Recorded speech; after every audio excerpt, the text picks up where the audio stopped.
Well, coming up on Friday, that all-important October jobs report, Wall Street, the world really will be watching this number, but we decided to look beyond the number. We went up to Harlem and we went to a local employment office to ask them just how the situation is right now. It's been extremely busy here. People are looking for every type of industries. The more major industries, of course, or occupations are in the healthcare industry. There seems to be a lot of opportunities, so people are coming back to be retrained. If a person is here, it's because they've actually gone beyond that whole prideful thing of not seeking for help. Once they're here, they express a lot of concerns about the current labor market, about what is the next step to actually take. And they'll vent out, they'll take a few minutes, 10 minutes at sometimes, to really talk about what's been going on with their professional careers. All right, but the big question is, will unemployment reach or top 10%? A lot of economists think we will see 10% unemployment out from this report.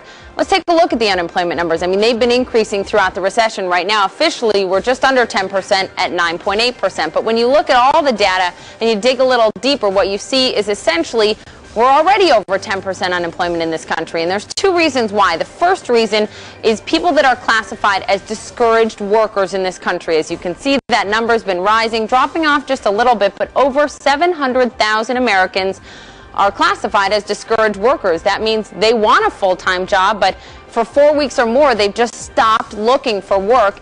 And because of that, they are not even included in the unemployment rates. You add that to the current unemployment rate, you're just around 11% unemployment. And then take a look at the part-time workers in this country. These are folks that, again, want full-time jobs, but either they can't find them or their hours have been cut, so they're working 34 or fewer hours a week. More than 8.2 million Americans are qualified as part-time workers. Add the part-time workers up with the discouraged workers with the current unemployment rate, and you have about 17%, far above that expected 10% unemployment that we should hear on Friday morning. Now let's take a look at one of the bright spots, and that is stimulus spending. The administration has been talking recently a lot about how stimulus spending, billions in stimulus dollars, have created or saved jobs in this country. This map on CNN Money shows you exactly what they're talking about. Take California, for example. That's a big beneficiary of stimulus spending.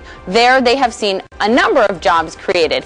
And New York, North Carolina doing relatively well there, relatively speaking. But take a look at the middle of this country. Look at North Dakota, South Dakota, Kansas, Nebraska, Wyoming, Oklahoma.